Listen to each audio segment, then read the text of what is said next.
Assalamualaikum warahmatullahi wabarakatuh. Ketemu lagi di channel Snack Service. Baik teman-teman, di depan saya sudah ada handphone Vivo V21 5G yang dengan kerusakan seperti yang kita lihat. LCD-nya bergaris adalah line LCD. Kita akan melakukan penggantian LCD. Ini adalah penyakit dari LCD handphone dengan LCD tipe AMOLED atau OLED ya. LCD-nya sering bergaris seperti ini, dan ini akan saya lakukan penggantian LCD karena di beberapa tutorial menjelaskan bahwa ini bisa di repair dengan cara di cetek pakai korek ya, tapi saya tidak berani mencobanya dan tidak rekomendasi juga karena ini belum terbukti. Jadi ini akan saya ganti, dan di sini ada fitur under display, fingerprint under display ya. Kita akan ganti LCD, tapi bagaimana caranya agar fiturnya ini tetap bisa fungsi atau berjalan ya.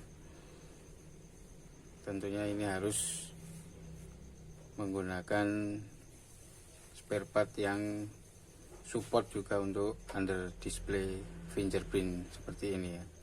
Nah, nanti spare partnya seperti apa akan kita kasih tunjuk. Pertama kita akan bongkar handphonenya terlebih dahulu. Kebetulan kemarin baterainya sudah agak sedikit kembung, jadi ini back covernya sudah gampang terlepas. Jadi kita tinggal melepas frame tengahnya saja. Langsung saja kita bongkar terlebih dulu handphonenya.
Ternyata LCD-nya sudah gampang dilepas juga guys.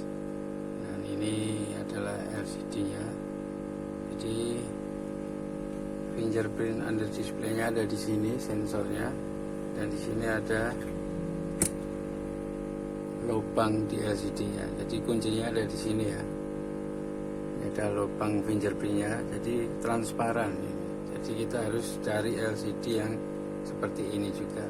Ini adalah kualitas OLED, LCD-nya sangat tipis. Jadi nanti kita akan fungsikan untuk memfungsikan lagi fitur fingerprint under display, dan juga di sini juga ada sensor. Di sini juga ada lubang transparannya. Nah, ini maka kita harus mencari LCD yang seperti ini, alias kualitas AMOLED atau OLED juga. Kalau dikasih LCD yang biasa, ini pasti lubangnya sini tidak akan transparan. Jadi fiturnya sensor fingerprint dan juga sensor proximity di sini tidak akan berfungsi.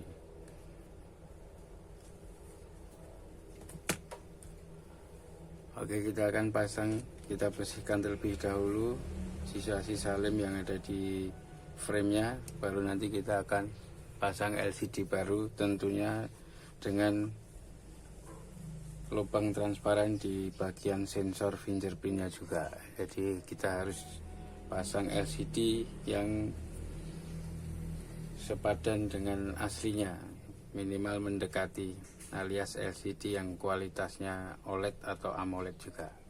Nanti kita akan bahas lebih lanjut. Oke, kita lanjutkan setelah nanti kita bersihkan frame-nya terlebih dahulu.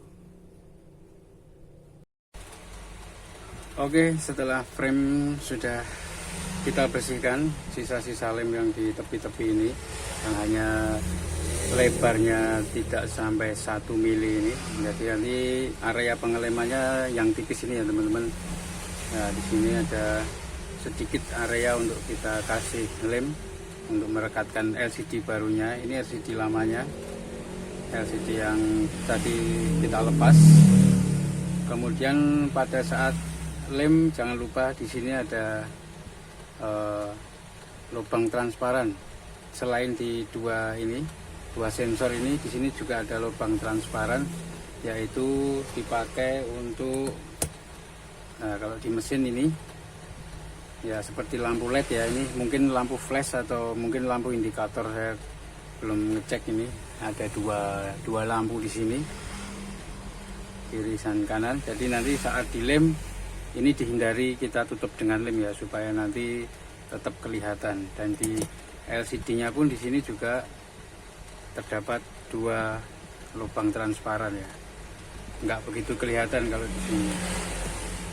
Oke, dan kali ini kita memakai LCD yang ini. Kebetulan saja saya memilih merek ini, bukan endorse, cuman dari beberapa yang tadi disodorkan dan saya coba, saya lebih sreg dengan ini ya. Kebetulan saja, ini bukan saya merekomendasikan merek ini ya. Tadi dari beberapa pilihan tadi, ini yang sreg untuk saya ya. Ini tergantung pilihan masing-masing. Yang pertama ini juga OLED, ada lubang transparannya. Tentunya nanti kalau kita coba, kita harus lepas dari screen guard bawaannya ya, karena ini doff, jadi nanti tidak bisa untuk coba. Apalagi di sini ada tulisan, jadi nanti tetap kita lepas.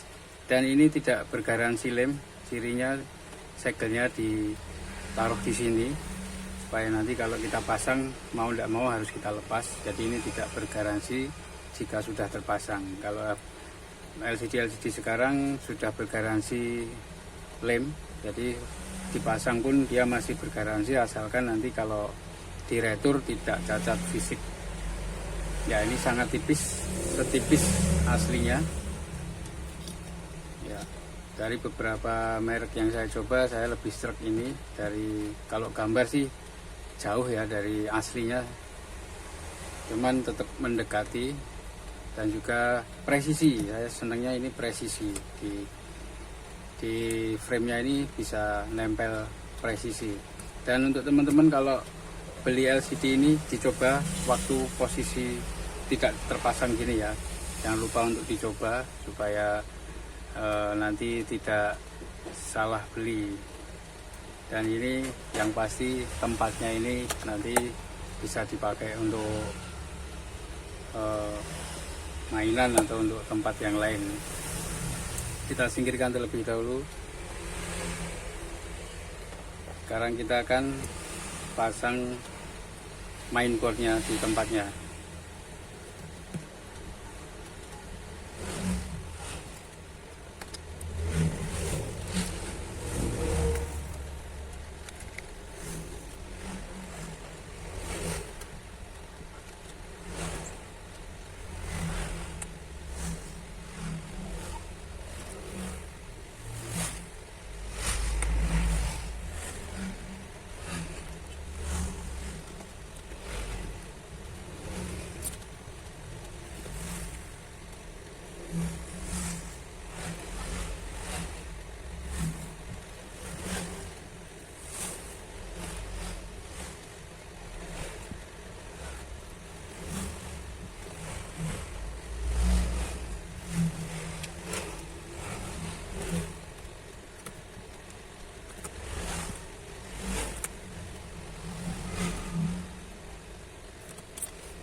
Oke, setelah kita diamkan lemnya sebentar, kira-kira 30 detik atau 1 menit, biasanya saya diamkan dulu.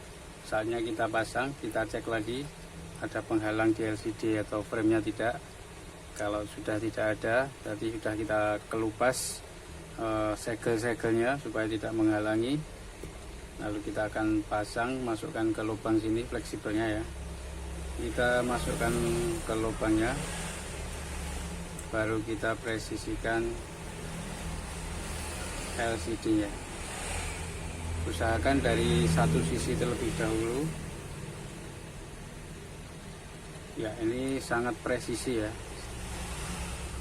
Dari beberapa merek yang saya coba tadi, ini ya yang paling presisi. Cuman saya tidak merekomendasikan, bukan juga di endorse, cuman kebetulan saja yang srek buat karakter pemasangan saya yang ini. Jadi nanti tergantung karakter masing-masing, pilihan masing-masing, tidak masalah, senyamannya masing-masing saja. Ini kita sambil tekan-tekan sedikit, jangan terlalu menekan supaya menempel ke framenya, jadi tidak renggang. Sambil kita lihat masihkah ada yang belum menempel, dan kita cek presisi atau tidaknya. Baru setelah itu kita pasang semuanya. Kita pasang board chargingnya terlebih dahulu.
Oke, kita cek terlebih dahulu untuk panel LCD-nya. Kita cek gelap terangnya maksimal, jangan sampai ada kedip atau garis di LCD-nya. Kemudian kita cek support untuk mode baca atau perlindungan mata atau tidak. Ini sudah menjadi mode gelap, kita matikan dulu. Ini mode baca. Sekarang mode biasa berfungsi, dan kita cek touchscreen-nya di keseluruhan harus bisa semua tersentuh.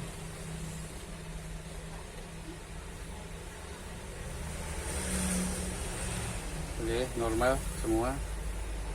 Terakhir kita coba cek untuk fingerprint-nya.